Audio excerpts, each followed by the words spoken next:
আমাকে বাদ দিয়ে এগিয়ে যাও।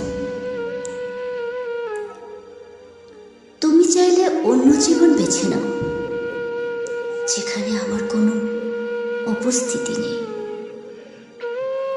যেখানে তোমার দিনগুলো নিজের মতো চলে, আর সিদ্ধান্ত নিতে তোমাকে থামতে হয় না। আমি চাই না আমার নাম তোমার আনন্দে প্রশ্ন তুলে দিক। যদি আমাকে বাদ দিয়ে তোমার পথ সহজ হয়, তাহলে সেটাই হোক তোমার পথ। আমি কোনো দাবি রাখবো না, কারণ ভালো থাকা কখনো কারো বোঝা হয়ে থাকা নয়। আমাকে মনে রাখার প্রয়োজন নেই, শুধু নিজের প্রয়োজনে নিজের গন্তব্যে এগিয়ে যাও।